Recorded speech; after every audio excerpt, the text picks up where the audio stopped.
Hey, Natalie, welcome to the Sacred Remembering podcast. Thank you. Thanks for having me. Yeah, absolutely. Thank you for being here. I'm looking forward to a conversation on the village medicine woman and sovereignty. And I think there's no one better to talk to about this than you. So thank you for being here. We're both in Asheville, North Carolina, and Natalie, in my just opinion, well, obviously you're very plugged in to the local community, and it's something that I really admire and feel myself, wanting more of, craving more of, like the local community, being so connected to the land here, but like the people community is something that I desire to grow, and you are just so in it, and so really, well, we'll talk about the revillaging today, but you're bringing back the village, and you're so instrumental in that. So it's such a pleasure to have you here in this conversation. It's good to be here. I want to read your bio for everyone. Natalie Rose Martin is on a lifelong journey of becoming a medicine woman. She has studied and integrated many modalities and knows that healing ultimately arises within each individual in connection with source. For many years, her focus was on women's sexual health and womb clearing. Over time, Natalie has expanded her scope to include all genders, all areas of wellness, and recently the modality of homeopathy. She has a particular affinity for supporting the psycho-spiritual realms and inner and outer sovereignty, moving us toward the collective potential of sovereign unity. Natalie, I love that. And that's where I'd love to start, because on this podcast, we've talked a lot about union, as a topic, and we've talked a lot about sovereignty as a topic. And I would love to hear you talk about sovereign unity and what that means to you. Okay, thanks.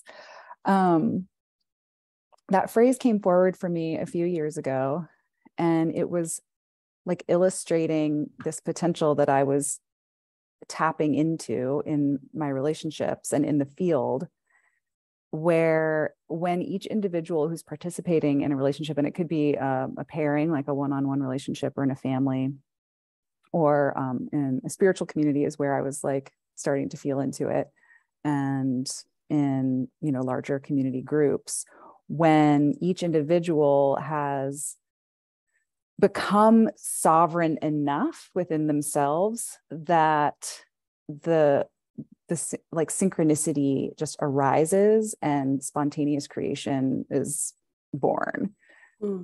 So the process of like becoming sovereign is, I'm sure you talk about this a lot, but it includes like metabolizing shadow of the self, and the shadow that arises in the friction between people when they're relating, and really just like learning how to manage one's own energy, understanding the things that trigger us, and how to navigate, how to bring ourselves back into center. So when each individual has kind of reached a critical mass point of that type of integration, and we're all like basically owning our shit, then this like spark comes alive in the field, and synchronicity blossoms. So that's what I mean when I am talking about sovereign unity, where that sovereignty is like can be considered like a solo path, but right. There's this point where it's like, okay, well, so I can only do so much over here for so long before like then I'm interacting with people, and we need to like do some stuff in the world, and what does that look like? So the unity that is available in those moments when that like synchronistic spark has sparked and the spontaneous action arises like in harmony, that's the union part. Yeah. I love the word harmony. And I've been playing with the word community, when in some of my writings and things like that. And it's like common unity. You know, we're sovereign in the same place. And so I admire how you just described that and the synchronicities that happen. Because I think that so many times, and I've totally done this myself a lot, like when there's something to heal from, and that's true for all of us. And when we have to, you know, do that shadow integration work and all of that work to become sovereign, there can be like a defensiveness that arises. And it's like, I don't want anyone else to, you know, take anything else from me, or like, I want to make sure that I'm strong. And so, you know, rebuilding that trust in community and like going back out, you know, and I'm totally speaking from personal experience right here. Cause it's like, you go in and do this personal work, you know, for a while, like that's been my path. It's like, sovereignty has been the focus, and energetic sovereignty has been the focus, you know, even like clearing lineage, like really big, deep, you know, clearings of things that had to happen, because these were the things that would come back up in relationships. And they, you know, we get to like, I'm talking about partnerships and like the dyads, but also in communities. I think it's like, it is those places where we are not integrated or healed or sovereign. And, you know, our shit gets in the way. Like you said, we got to clear up our shit. And so our shit gets in the way. And then it interrupts like the potential bond, the potential connection, or the potential of the community. So what's one way that we can get through that, you know, as we're all these imperfect humans on this path of sovereignty and source connection? Then the shit still comes up because we're still human.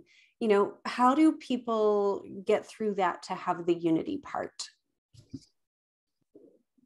Great question.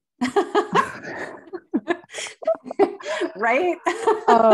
Yeah. And I mean, you brought up trust. That like stood out to me in what you were just sharing. And when we're relating with people that we can trust to have done a certain amount of this internal work, or that we trust that we can like point out to them like, hey, here's a place where some of that might need to happen, some of that internal work might need to happen. And that's a big part of it, is just being selective about who we choose to get close to and build relationships with. And choosing to be with people who are doing that work and who are willing to do it together, you know, or do it as mirrors of each other. Yeah. And I'm feeling into the collective right now. And I want to say that I feel like what you are sharing right now is super rare. You know, so I'd love to hear more about your experience of rebuilding this or building this for yourself, you know, in this community. Asheville's got a lot of conscious people, you know, and we're very blessed with all of the potential community here in these mountains. And, you know, the Sacred Remembering space has a community that's for like a global community of women.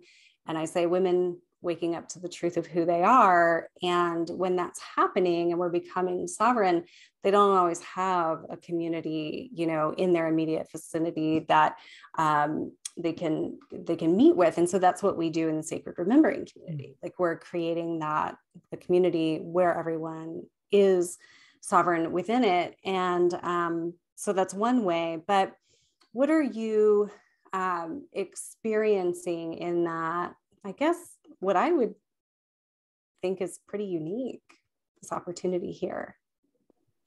Yeah, I do think it's emerging, you know, it's an emergent edge of consciousness to access this space, but I've like actively sought out communities where it's available. So, and, you know, I've been on what I would call a spiritual path for a number of years. And so my interest in those areas is what has sort of led me into different communities. And today we're going to talk about homeopathy. And the woman who first taught me about homeopathy is my teacher Wapio, whose school is called the Matrona, and she teaches birth work primarily. And homeopathy was a module in the quantum midwifery program that I did with her 10 years ago. The reason I'm bringing that up now is because a big part of the reason I chose to do that program was to access a new spiritual community of women. So, I've made choices like that, and I've pursued interests that, was like I was learning skills and meeting people who were on a similar path or had similar interests to me. So I've been actively seeking out and cultivating relationships with people who have these capacities and maybe choosing to like dedicate themselves. And then that's just one example. I have a local spiritual community here that this conversation is alive in. I did a program where I learned a system of understanding core energetics that we each carry. And that has been so illuminating for me. And I use that work with my clients and my community all the time. So like I've taught multiple classes on that system to the people in my community, so we can be in that conversation and have a conversation about, shadow from that perspective, because each of the core energetic types carries gift and shadow, or as we would talk about it in homeopathy, exaltation and decline. So can you say more about that? About exaltation and decline and gift and shadow. So in any system, of sort of differentiating who we are, understanding who we are, there, the gene keys is another one where there's shadow, gift, and city, right, in the same gene key. So there's like this spectrum of experience that's available. And that's true in the homeopathic constitutional types, where, in exaltation, this person, this being embodies certain qualities and characteristics, which are identifiable as that constitutional type, but doesn't mean they need the remedy. And then as they get stressed out or overtired or trauma happens in their life and they start going into decline, then they exhibit like a pattern of symptoms. And if they're that constitutional type and they're exhibiting that pattern of symptoms, that remedy would likely bring them back into balance. And then in the other system that I work in, like everything is gift and shadow. Like you've mentioned that I'm deeply embedded in community, and I am, and that is like my nature. I'm a networker. I'm connected. I'm highly relational. I like to be with people. And the gift of that is that, I have all of these rich connections and relationships. And the shadow of it is that sometimes if I'm not being mindful, like I can lose myself to that. Right. So it's one thing, and it's gift and shadow. I love just normalizing that. I mean, I love that, because I think that, there's so much just general pressure to get it right, or, to clean up the shadow completely kind of thing.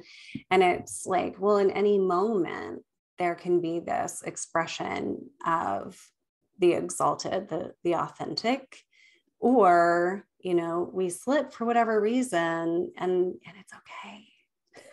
Yeah. I mean, I think what really works for me is when people understand their shadow tendencies and own it. And then we can talk about it. Right. Like, oh, you're doing the thing. They're like, oh, I'm doing the thing. And then we're like, oh, okay. Like, how's that working? Like, do we want to keep doing that or not? And it works really well for me to like know where I can like slip out of integrity or slip out of exaltation and make a correction and own it and just say like, oh yeah, I did that thing that I do sometimes. Whoops. Yeah. Okay. We're back, Yeah. Right. Yeah. This is bringing out something deeply personal for me as I move through this in my life. And I'm studying human design right now, just personally, like not studying it as a modality, but really for myself. And that the experience like repeatedly throughout my life, where if I slip up, and I'm pretty much the first person to be like, oh, slipped up, I'll evaluate my shadow, like I really do that all the time. Yes, the slipping up and the, personal reflection, but I'll be the first to do that. But then when relationships end or there's a feeling of rejection at that point, like, even though you're willing to do that, that has been such a point of pain in my life, like the breakdown of community because of the like imperfection. But it's like, well, we're all imperfect. So I really try to, speak about that on this podcast, and just anytime I get the chance, I'm like, oh, totally imperfect. And, it's like the heart and the intention that count. So I love how you're painting, like going back to the beginning here, kind of painting the sovereign unity as this intention of like, there's going to be the human slip ups, and there's a commitment to being in community so that new things can happen, that synchronicity and that blossoming. It's like, we have to get through the breakdown, right? This is separation, or like talking separation or unity. And we've got to get through the breakdown so that we can get to the expression of what wants to happen when we're back in synergy. Yes. Yeah. Yes. Yeah. And I want to speak to one thing that you were just sharing about, that it feels like, you were talking about the pain of when like it breaks down and then the separation happens. And it's just true that some people are more up for this game than others. Some people are more willing, some people are more into it and more interested. And it feels like there's this like growing edge in community building that is around like calling people in, rather than calling people out. Like, well, you're here and we want you to be here, and if you want to be here, like, how can we like really bring, have it feel safe enough to be vulnerable enough to look at this thing that might need to be looked at if integration is going to happen, if harmony is going to be possible to arise. Yeah. I love that. So I would love to name for listeners that, so you and I had maybe known of one another, but this summer, I guess we were both at an in-person event where I was kind of new to the community, but knew like a woman had invited me in, and we spent a weekend at a sovereign Skillshare community event.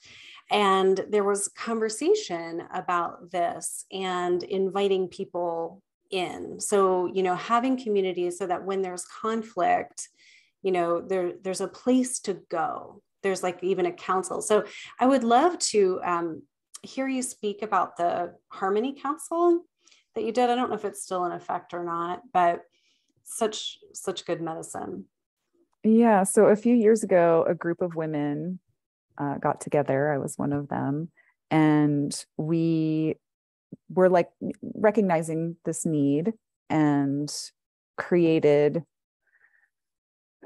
a thing for a while. And part of that was creating a set of agreements for when conflict arises and we want to come into a Harmony Council experience to resolve or integrate that conflict.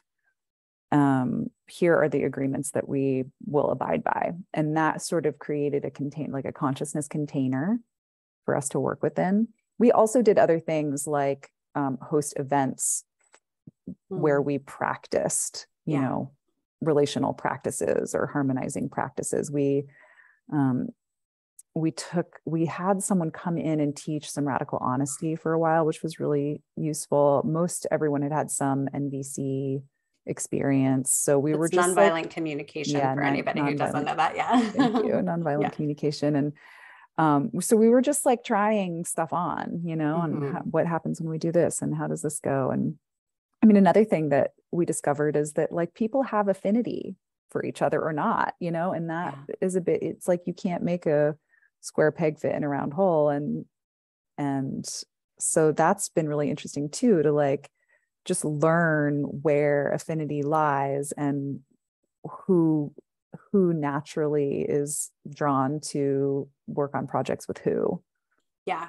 And that's the sovereignty piece, like, who is authentically showing up to this, who really wants to work on relations, in dyads or in community.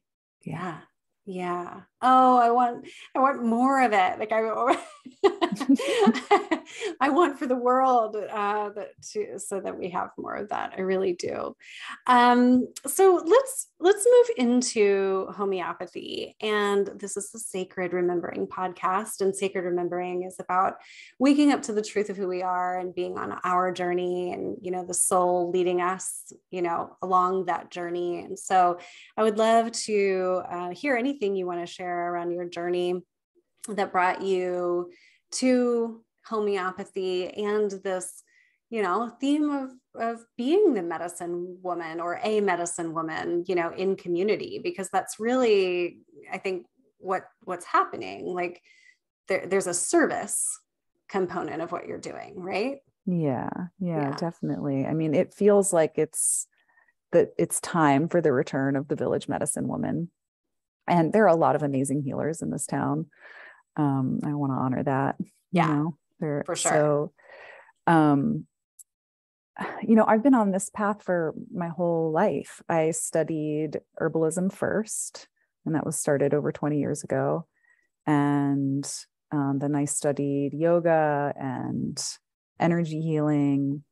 And I've been practicing energy healing for more than the last 10 years. And I've been practicing ceremonial medicine work for the past 4 years. And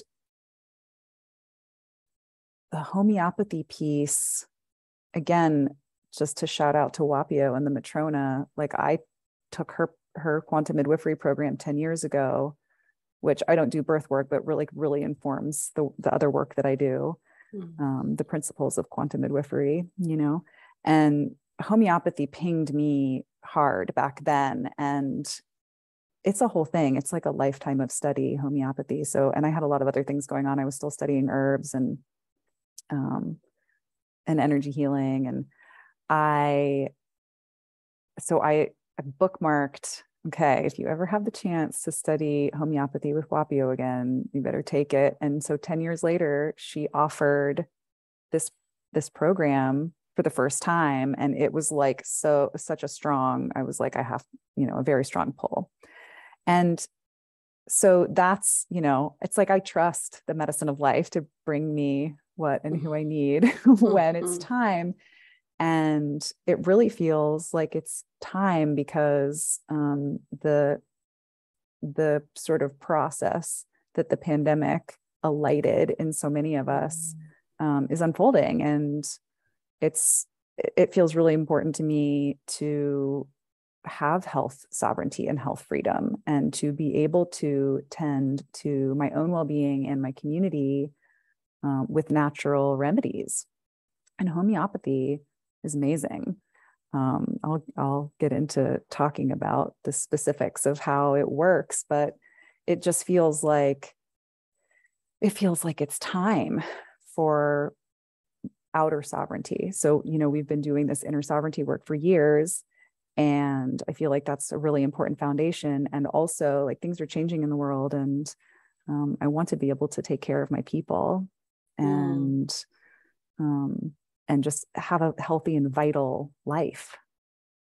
Yeah, let's dive into the, I guess, definition for anyone listening who these words of inner and outer sovereignty might be new to them. Let's just be pretty explicit about that, if you would. Yeah, sure.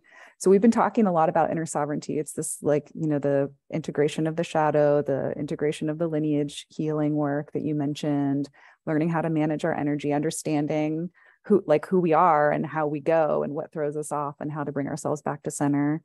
And what I'm sorry, I'm going to add something there. I also say, that your energy is your own, that you don't have to be constantly giving your energy away in a leaky way to outside sources that you don't want to be giving it to. So we build from the center and we build from that source connection. Yeah. Practicing discernment and feeding the toroidal field, that energy body that we each have, and really building its power. That's so much a part of what opens up the capacity for the union.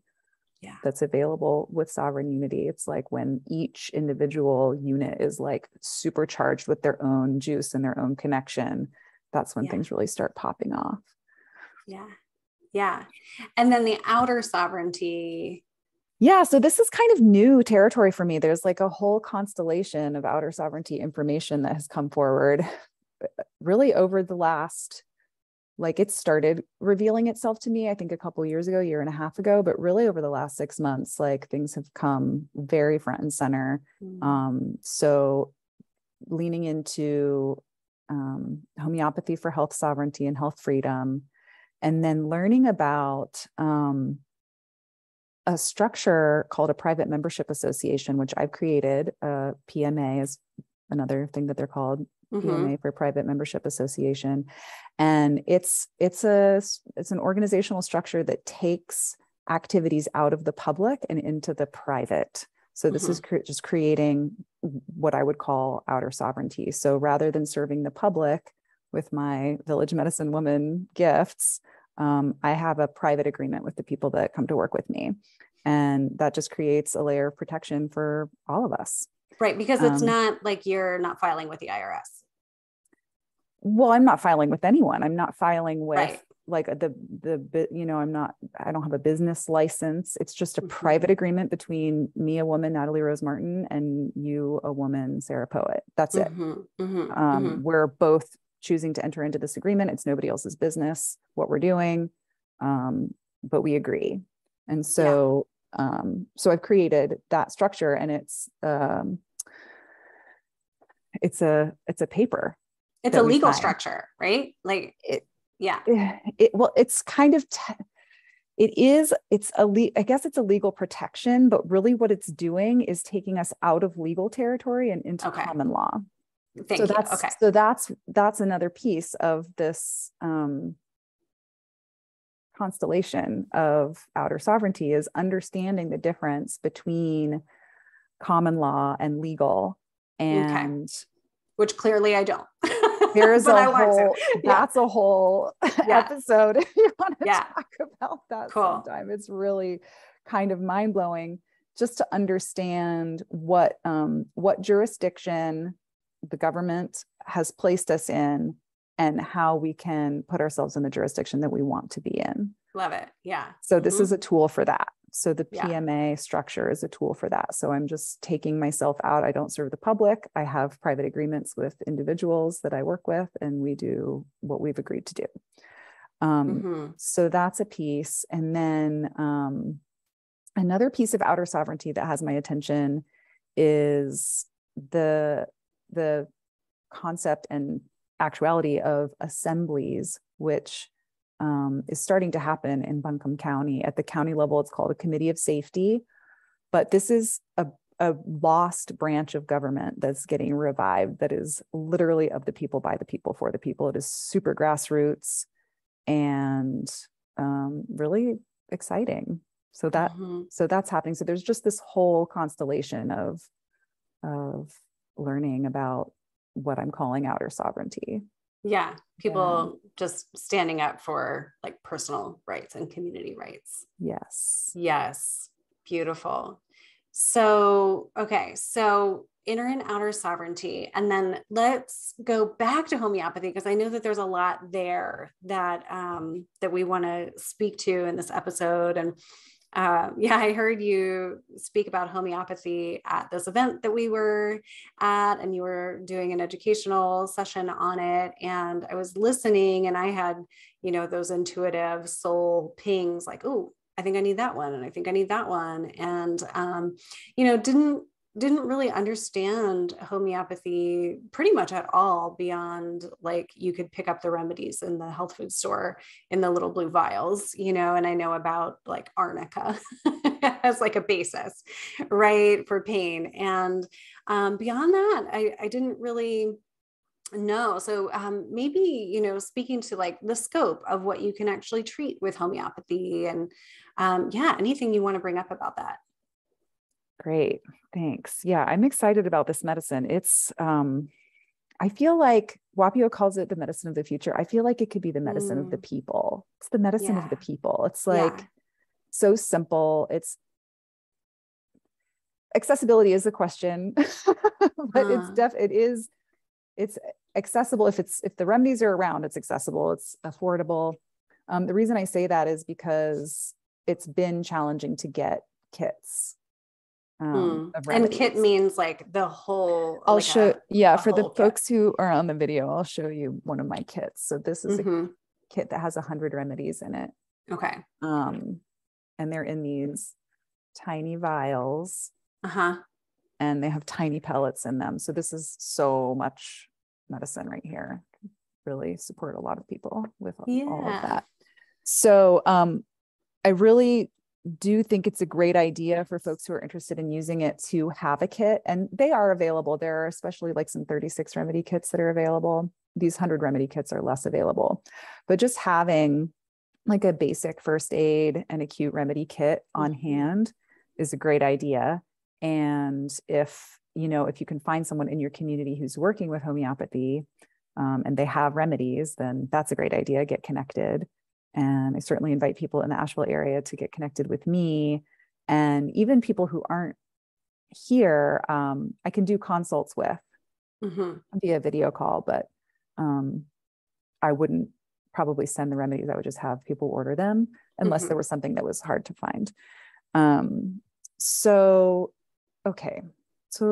the way it works is it's vibrational medicine, and it's like the vibration of a substance has been stored in these pellets, and it meets the vibration of the pattern that it matches in a being. And the way I understand it is it sort of like cancels each other out. Like the vibration is similar and it goes, yeah, no. And then it just like takes a layer off. Yeah. The whole practice is rooted in the perception that the vital force animates the body, and that the body is like a self-healing system fueled by this vital source. And the homeopathy can just take things out of the way so the vital force can do its thing in the body. That's so amazing. I really appreciated hearing you say that, in person that day, and then here again now. I think it's just going to click for so many people hearing that piece about matching the frequency, because we could contrast with the modern healthcare system if we wanted to around like suppressing symptoms, or you can speak to this better than I can, but it's not meeting, it's like a fighting system. Yeah, well, allopathy means to treat something with its opposite. So if you have a fever, you get in an ice bath. Homeopathy, if there's a fever, then you give a fever remedy that holds that frequency of the fever, and it like helps the fever do its thing and burns off the thing. Like that. Yeah. Yeah. I'm wondering if would it be helpful or interesting to share the story of like what was coming up for me that weekend, because it was like two distinct emotional frequencies, and you kind of caught that, because I was like, hey, Natalie, over breakfast, can we discuss what you said yesterday? And so there was like an acute kind of bigger fear, or we could say trauma, that happened in February, but that linked back to like, bigger things from, childhood. And so there was a thing that was getting re-triggered this February, like 2022. And then after that, there was like this smaller sort of recurring emotional trauma that I kind of like couldn't, get on top of, or couldn't, like I was doing EMDR. I'm always showing up to like do whatever I can to kind of figure it out. Right. And I just kind of knew, like when I heard you talking about this, I was like, oh, these, I didn't know that at the time that it was like two different things, but yeah, could you speak to like meeting the emotional trauma, even, months after the fact, or like, meeting that frequency even months after? Yeah. So one of the really cool things about homeopathy is that it works really well for situations that, like you had like an emotional trauma that happened, and giving the remedy for that, which is aconite. I mean, everyone should just know, if you have an emotional shock, aconite is the remedy to take. And it just takes the layer of emotional shock off. So you'd been holding that shock in your system for about 6 months by the time we talked about it. Right. But so homeopathy, you can take the remedy that you needed back then when the things started. That's often the first remedy you would take. So you take that layer off. Yeah. And then I could just feel what was underneath that was the next remedy that you worked with. Yeah. Sometimes, I or anyone could only see the first layer, and then would need to like have that remedy do its piece before the next layer would reveal. But for whatever reason, I could just feel both layers. Mm-hmm. And so that works. It works, yes, for emotional situations, but also like if you've never been well since a viral illness, there are remedies that go, it's like you take the remedy that you needed when you had the flu or whatever it was. And that can take that layer off and like let the vital force loose to like, bring your system back into vitality. Awesome. And I'm sure there are a lot of people who are struggling with side effects from a certain virus right now. Yeah. Mm-hmm. Yeah. Okay. Yeah. Great to know. Yeah. So it is, if people have kits, that's wonderful. Or can, the blue tubes that you mentioned at the health food store, you could make yourself a basic kit from those to just have some like first aid and acute remedies on hand. But they kind of span simple and universal. And I'll use apis as an example for this, which is the homeopathic of the honeybee sting. Apis is the Latin name for bees. And it is the simple and universal remedy for bee stings, and really stings of all kinds. So that's going to be the number one sting remedy. It's going to work for most people, and it works for anything that looks like a bee sting: swollen, red, stinging, itchy, sore, hot. So that's like a simple universal remedy. It's like, it's red and swollen and it's from an insect sting, take apis. There are other sting remedies too, but that's the number one that you would try, and it will likely knock it out. And that in high potencies can be used instead of an EpiPen. Wow. For people who are like really allergic. Yeah. So it's just a good one to know about. And so that's simple and universal. It's like everybody knows what that looks like. It works for most people. And then it spans all the way into complex and specific.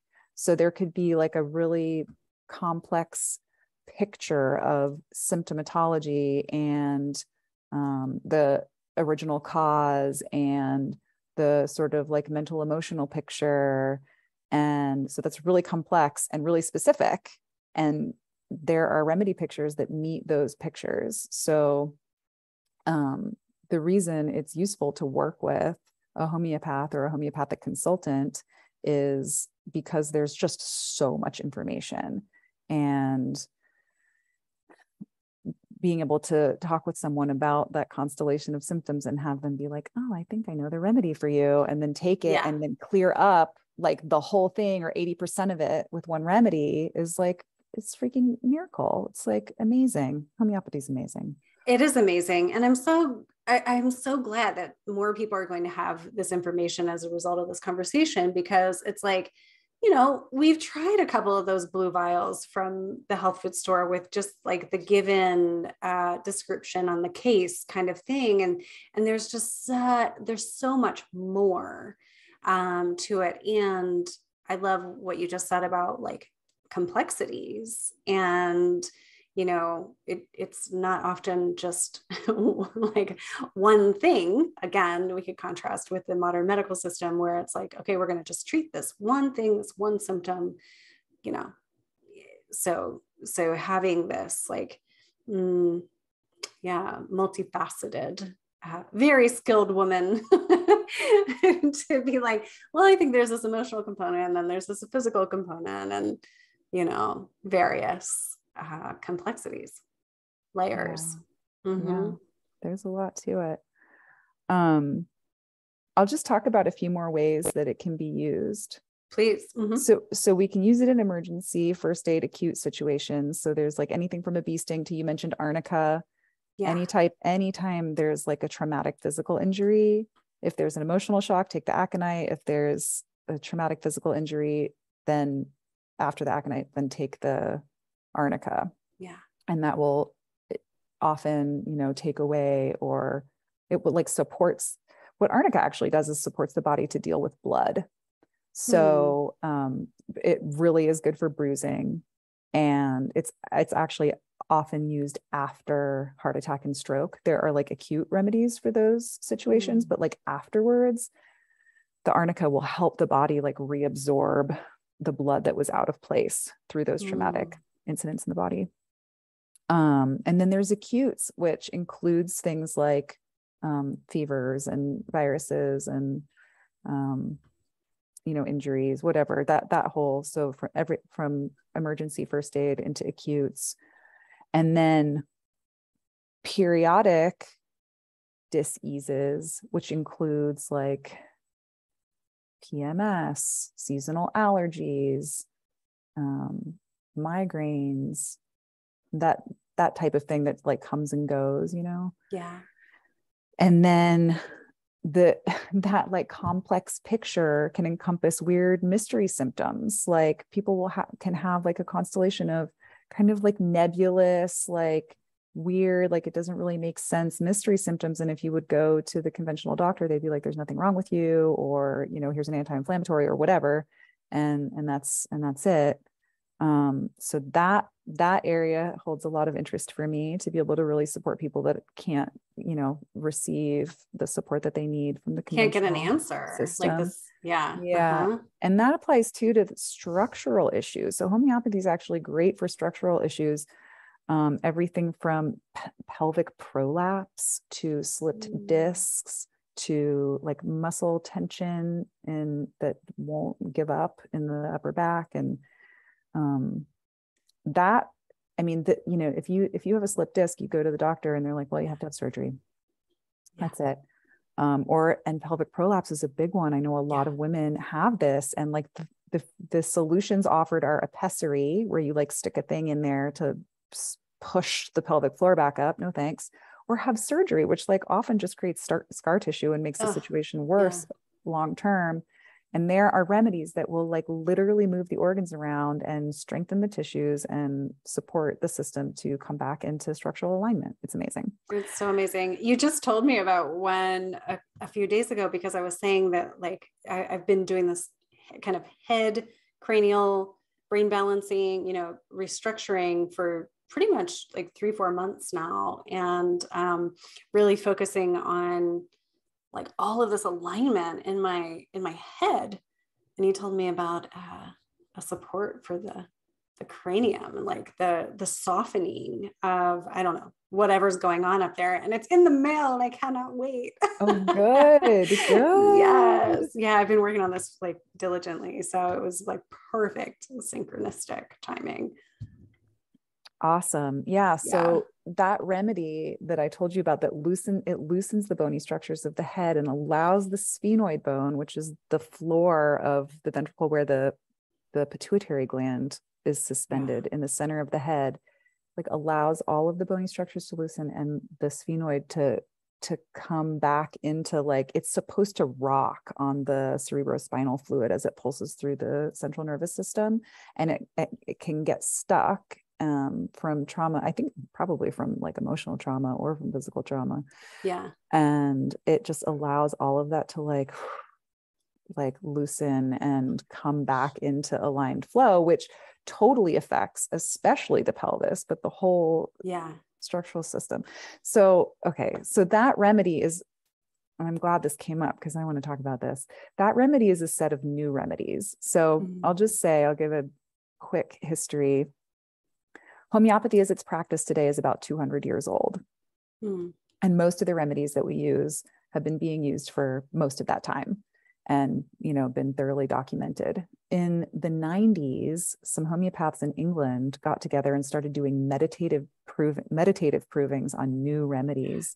So there's this collection of new remedies that are, they're like more kind of geared towards supporting awakening and activating our highest gifts. So rather than like curing, you know, smallpox, which sometimes homeopathy can do, we're like, how do we become like more embodied essence and like give our gifts in this world? You know, how do we become more radiant and vital so that we can do what we're here to do? Absolutely. I cannot tell you how thrilled I am that like our conversation crossed that path the other day, because I've been aware of this tension in my head for about 2 years and kind of like working on it, doing Kundalini. And this summer I did about 12 weeks of this mouth of source meditation. So it's like this, you know, structure in the head called the golden triangle, I believe, that is like your 11th dimensional gateway to source. And so I've been, you know, really like doing this, and I was like, oh man, it didn't quite all get it. Like, it's not quite all balanced. And then in comes this conversation. I'm like, yes. So excited. Yeah. Good. Cool. Yeah, because there's that little bit of tension that, like, you know, I can feel that the things want to flow, and yeah, it's going to be perfect. I'm excited to hear how that unfolds for you. Yes. Cool. Yeah, I'm going to be so freaking happy and like smiling all around town because it's been like the thing, you know, that's just been so present for me. So I cannot wait. Sweet release. Yes. Cool. Yeah, so just a few more ways that homeopathy can be used. If you do end up needing to have surgery, if there's unavoidable surgery that has to happen, homeopathy is excellent support for surgery. There are remedies that are specific for cuts with a knife and healing those. There are remedies that, and arnica is another one that's often used after surgery to help the body like resolve the misplaced blood that happens from surgery and bruising. And so really wonderful support for that. It can be really helpful for hormonal and emotional balance. And then this whole arena of the psychospiritual realms, which we just touched into. And often in that complex picture, like all of those levels or multiple of those levels are being hit. So there might be like a cyclical thing, and then there's a chronic thing that's like this weird, ever-present kind of like, what is that? Where is that coming from? Why is that there? I've tried all the things. It's not, you know, I can't deal with it. And then the root is some like emotional wounding from childhood. And when you take all those layers off, then you're more connected to yourself and more able to be the embodied, vibrant, vital essence that we're here to be. I love it. Yeah. I love it. Yeah. Say, you know, anything more about homeopathy. And I just am kind of like giving you the mic because I don't even know what questions to really ask about homeopathy because it's so new to me. But I also would love to circle back around to your PMA, Village Medicine PMA, and talk about how you are structuring your sessions with people, because I know after everything you just said, people are going to be like, how do I work with this woman? Like, how does she help me solve my mystery illness? Cool. Well, so I'll just say one little piece about potency with homeopathy is this kind of mystery for the layperson, what potency to take. And so I'll just say quickly that if there's something that is very physical and specific, you would want to take a low potency and maybe take it over time. If there's something that's acute and really intense, you could take a higher potency and just take it once.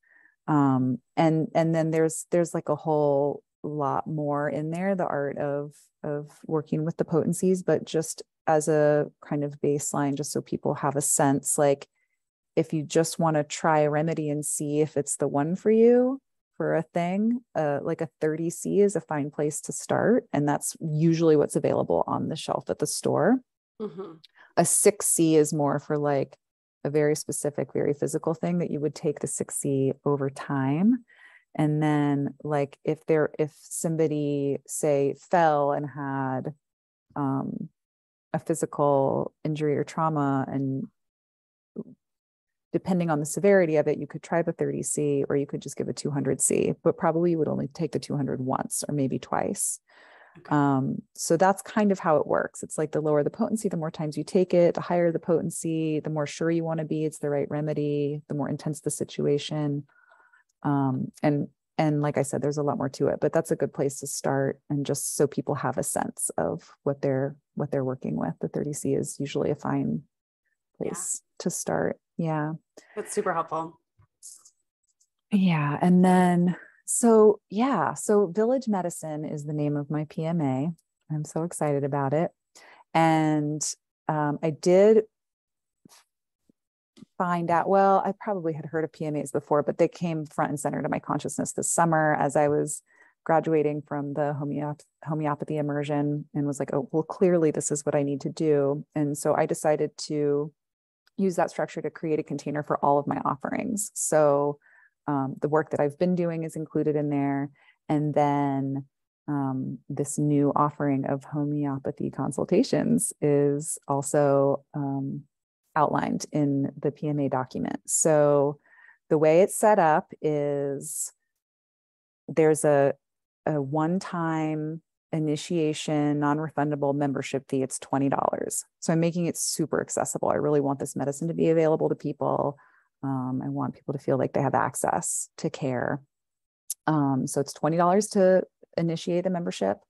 And then there's a package for first timers. It's 3 sessions. It's $80.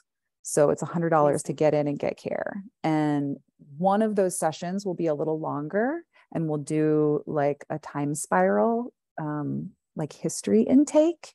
And 2 of the sessions are shorter, and they're, depending on what the situation is, they could happen in any order. But so those first 3 includes a longer one. So we can really get to know each other, because I mentioned earlier, I'm highly relational and I track patterns, and this medicine is like a pattern medicine. Yeah. So the more interaction we have, the better I'll be able to support you. Basically, the more, the more I'll see and the more we can kind of uncover together. So that's why 3. Yes. To start. Yeah. Mm-hmm. That's why 3 to start. So if somebody has like an acute thing going on and they just need, a quick consult, we can do that and get that handled. And then maybe their next one, they would come and have the time spiral where we'd get to know each other better and create that foundational relationship and picture for me to work with, so that going forward, when you would have a follow-up, I have that, that information already going. So once we've created the relationship, then you have something come up, then you just get an ongoing care session, and the ongoing care sessions are $30. Yeah. So it's just super accessible. And I'm so happy to be offering this medicine to my people. Yeah. Yeah. Wonderful. Your heart is very clear in the why and in the offering. I do also want to say, because I forgot to say it at the beginning, perhaps, in my judgment, one of the most sovereign things that you do is that you don't use social media, which I celebrate so much. I totally left Facebook today. It's like, it was amazing. So I'm like one less, or one count more sovereign. I don't know. So it's email, correct? That people would contact you, cosmicportal@protonmail.com. And I'll put that in the show notes. Yeah, that's great. And anyone who's interested in anything that we talked about today can reach me through that email, cosmicportal@protonmail. And yeah, I'm happy to serve. Just reach out directly and have a relationship. Yeah. Yeah, exactly. That's how we do. That's how we do it. Mm-hmm. Beautiful. Natalie, is there anything we left out today that is on your heart to share? I'm grateful that you're in my village. Oh, I'm so grateful that you're in my village. Yeah. Thank you. Yeah, it feels good. or this village, Mm-hmm. the growing village. Mm-hmm. Yeah. Thank you, Natalie. Yeah, Thanks for thank coming you. on the Sacred Remembering show.